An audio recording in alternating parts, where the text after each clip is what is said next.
You know, if the mainstream church wants to claim that they are actually the church or the body that followed through from this point, they're doing all of this. Their leaders are walking in falsehood and adultery and doing all the other things that are claiming that they're right when they're wrong.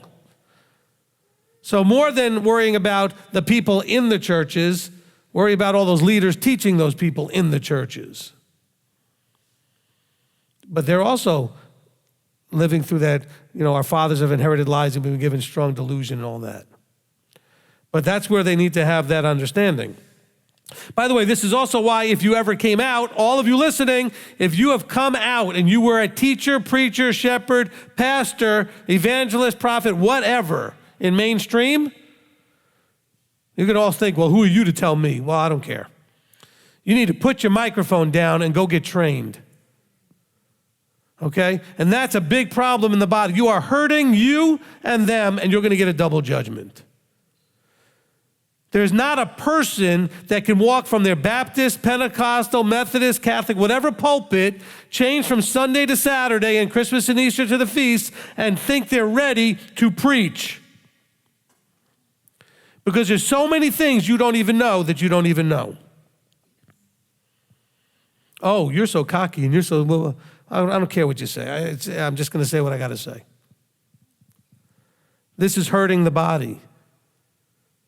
But you don't understand. I've been preaching for 25 years. No, but you don't understand. You're hurting you and the body. What do you mean I don't understand? I'm watching you hurt the body. You're causing confusion. What you're doing is, this is again, Yahweh talking to shepherds. What is the big problem here in chapter 23? The shepherds are convincing the people that they're in the right place, doing the right thing when they're not.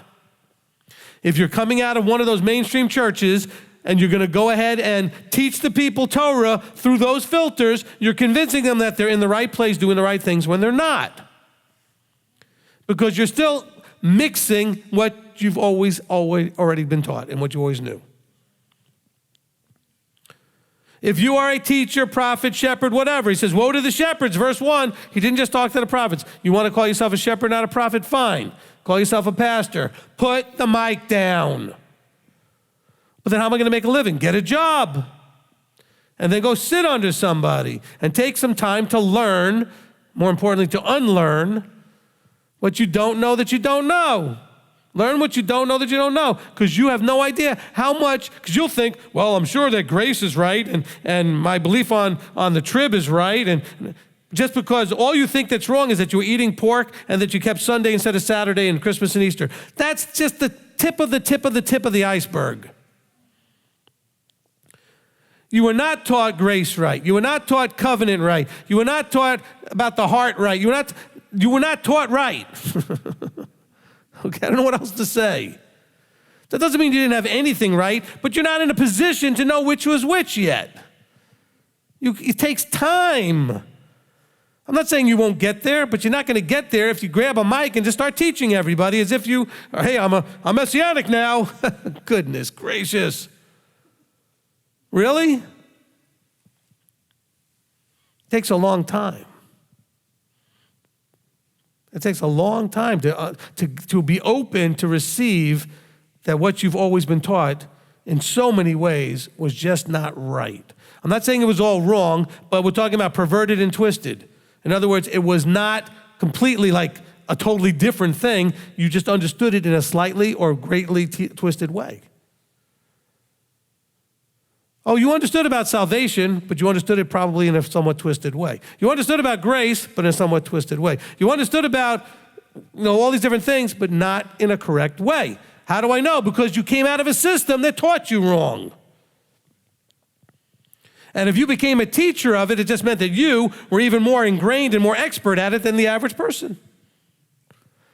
So who's going to take a harder charge? Who's going to be more work to change, you or the average person? You. Because not only did you live it, but you taught it. And look, he's talking to the teachers, prophets, leaders right here in chapter 23. He says, and among the prophets of Jerusalem, I've seen a horrible matter. He thinks it's horrible when we do these things. Wow, do you want Yahweh to think that you're doing anything horrible?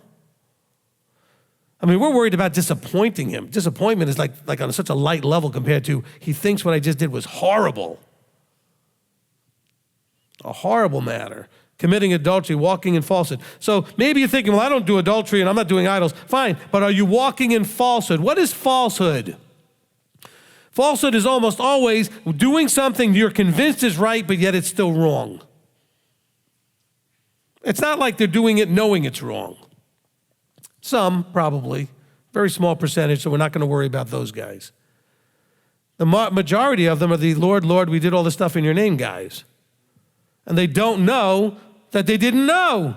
Those, I'm telling you, was there anybody that you can imagine more shocked than those guys going, Lord, Lord, and he says, I'm sorry, I don't know you. And they're like, what? Really? I mean, how devastatedly shocked do you think those guys were in that scenario? Now, of course, he's talking about a future event that didn't happen, that it would happen at some point. Hey, we did all this stuff in your name. I mean, they're like, I'm confused. And he's like, yes, you're confused. That's the problem. But you don't understand when you're brand new to this, maybe not brand new to teaching. Some of you out there with microphones have been doing this longer than I've been doing this. Meaning you may have 30 years at a microphone. I don't have 30 years at a microphone. I got 20 years at a microphone. So you might be like, oh, I got 30 years at a microphone. But what were you teaching for 30 years? And you went to yeshiva or you went to seminary. You probably didn't go to yeshiva. You went to seminary and learned how to do that. And then you came out, and now you don't think you need to go to a new schooling and get retrained? For how many years did you have to go to seminary? 3, 4, 5? I don't know how long a seminary is. How long is seminary, anybody? 5, 6, 7 years? Okay? So why would you not need to go through that again under a anointed, appointed Torah teacher? Messianic Torah teacher, to be clear. You're not looking just for an Orthodox Jewish teacher. Don't you think that makes any sense? He says, I did not send, verse 21, I did not send these prophets, yet they ran. I have not spoken to them, yet they prophesied. When he said ran, he says they ran to the people. They just took it upon themselves and hit the ground running. You see a lot of this, by the way, in the Messianic. There was a congregation not too far from where we are right now. Whole church was a Sunday church, and then the whole church, it wasn't a big one, moved to Saturday. And guess what? That guy didn't change one bit in his positions on end times, on doctrine, on grace, on salvation, on anything. He just moved from Saturday to Sunday, Christmas and Easter to the feast days from Leviticus 23, and stopped eating pork. I mean, that's it. Everything else he taught them was still whatever his denomination was. How do I know? Because I know people who went there. Because he did not have enough courage and integrity and humility. That's the hardest part. The humility required to take the mic and put it down and go sit. That takes a huge amount of humility. But then you people will then show up and you'll end up in that guy's place, and he's there teaching and preaching. You just assume he knows what he's talking about. Especially if you're brand new and you don't know nothing from nothing, so to speak. Then you think whoever you're listening to knows more than you. They must know what they're talking about. And I've told you over and over again, you go and ask the guys out there teaching, almost none of them have been doing this more than 5, 6, or 7 years at the most.